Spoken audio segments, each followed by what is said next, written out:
여러분 안녕하십니까? 광주 MBC 뉴스데스크입니다. 코로나19 4차 대유행 속에 광주 전남 지역에서도 산발적인 지역 감염이 이어지고 있습니다. 방역당국이 내일 사회적 거리두기 조정안을 발표할 예정인데 거리두기에 대한 시민들의 의견이 엇갈리고 있습니다. 이다현 기자가 취재했습니다. 사회적 거리두기 3단계가 내려진 광주 충장로의 한 식당. 식당 안에는 손님이 없어 썰렁합니다. 가게를 내놓는 주변 상인과 달리 영업을 이어가곤 있지만 1년 6개월째 적자가 이어지고 있습니다. 밤 10시에 문을 닫도록 돼 있지만 인건비 문제로 이보다 1시간 전에 문을 닫고 있는 실정입니다. 또 거리두기를 완화하기보단 강력한 방역 지침을 짧고 굵게 시행해 4차 대유행을 끝내야 한다고 말합니다. 당연히 유지돼야 된다고 생각해요.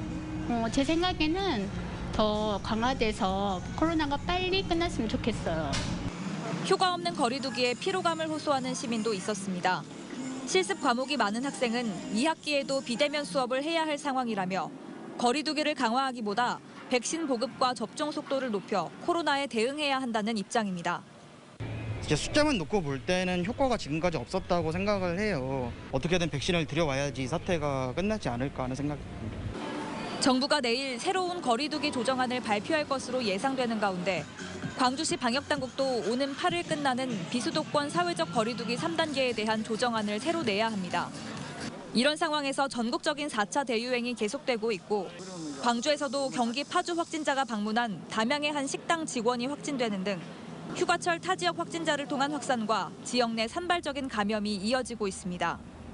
우리 시는 시민 여러분의 적극적인 참여로 4차 유행의 증가세가 다소 완만해지고 있습니다만 아직도 전국은 끝이 보이지 않는 우려스러운 상황이 계속되고 있습니다.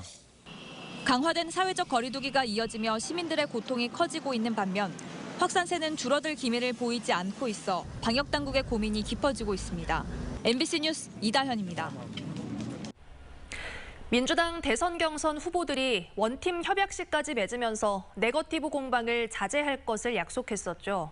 하지만 네거티브 공방은 그칠 줄 모르고 장외에서도 날선 공방이 계속되고 있습니다. 보도에 송정근 기자입니다. 민주당 대선 경선 후보 2차 방송 토론회. 시작은 최근 네거티브 공방이 격화된 분위기를 의식한 듯 네거티브 자제를 약속하며 시작됐습니다. 하지만 주도권 토론으로 넘어가자 날선 공방이 다시 시작됐습니다. 아무 역할도 못했다 이렇게 말씀하시면 무능하거나 또 무책임했다는 말씀을 들을 수도 있을 것 같은데요. 음주운전, 무능론, 노무현 철학 등 지금까지 상대방들을 흠집냈던 이야기가 다시 나왔습니다. 아마 제가 과거에 음주운전으로 처벌받은 전력이 있다는 말씀을 하시고 싶은 것 같은데 노무현 대통령을 아주 독하게 비판을 하셨습니다. 도대체 노무현 대통령의 정치 철학과 방향에 대한 입장이 어느 것이 진짜인지 좀 말씀을 해주시죠. 흠집내기는 경기장 밖에서도 계속되고 있습니다. 텔레그램이나 카카오톡에 공보소통방을 운영하고 있는 후보들은 연일 여야 후보들에 대한 비판 논평을 쏟아내고 있습니다. 후보 간 경쟁이 치열한 상황에서 코로나19로 대면 접촉이 불가능하다 보니 공약 대결보다는 네거티브가 선거판을 주도하고 있는 겁니다. 정책에 대한 준비가 미흡한 부분들도 쉬운 선택, 네거티브를 통해서 상대방을 공격하는 그런 이유가 되고 있습니다. 전문가들은 네거티브 공방이 민주당 경선 흥행에 일조하기는 했지만 여야 대결이 본격적으로 시작되면 자충수로 작용될 가능성이 높다며 후보 자신의 장점을 부각하는 포지티브 전략으로 지금이라도 바꿔야 한다고 말합니다. MBC 뉴스 송정근입니다. 민주당 대선 경선 후보의 부인들이 김홍빈 대장의 분향소를 찾아 고인의 명복을 빌었습니다. 민주당 이낙연 후보의 부인 김숙희 여사는 오늘 오후 1시쯤 염주체육관에 차려진 김홍빈 대장의 분향소에서 유족들을 만나 위로의 말을 전했습니다. 또 이재명 후보의 부인인 김혜경 여사도 분향소를 찾아 유족들을 위로하고 고인의 업적을 기렸습니다. 한편 김홍빈 대장의 분향소는 오는 8일 오전까지 운영되고 조문을 원하는 시민들이라면 누구나 분향소에 찾아가 조문할 수 있습니다. 17명의 사상자가 발생한 광주 학동 붕괴 참사 피해 유가족들이 경찰의 철저한 수사를 촉구하는 탄원서를 제출했습니다. 유가족들은 광주경찰청을 찾아 시공사인 현대산업개발 직원 1명의 구속영장이 기각되고 안전감독 책임이 있는 광주 동구는 직원 1명만 입건되는 등 책임자 처벌이 이루어지지 않았다며 철저한 수사를 촉구하는 진정서를 제출했습니다.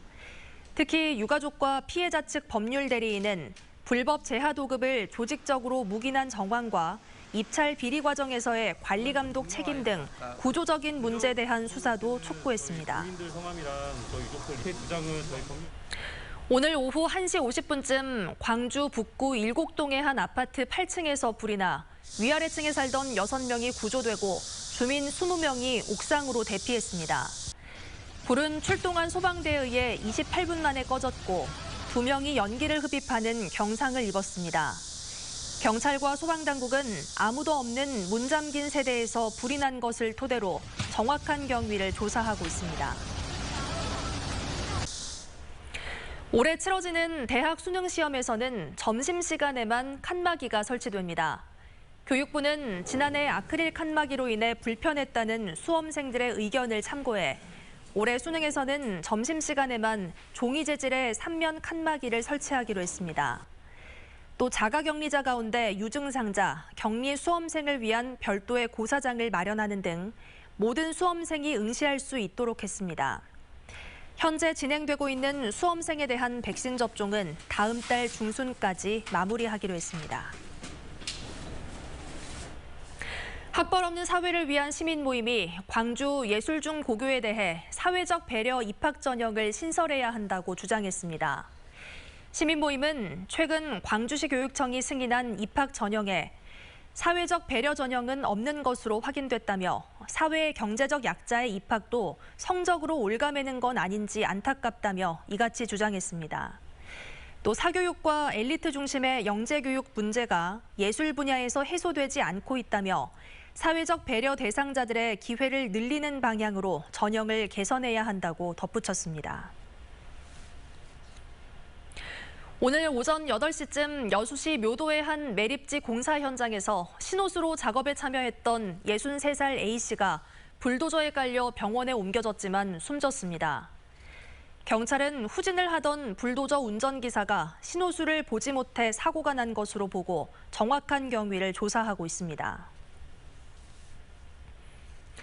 해상 크레인이 충돌한 제1진도대교 차량 통행이 계속 제한됩니다.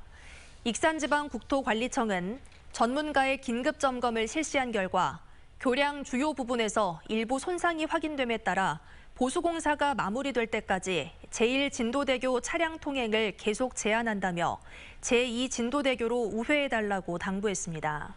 지난 2일 새벽 진도대교 아래를 지나던 바지선 해상 크레인이 진도대교 상판과 충돌하는 사고가 발생했습니다.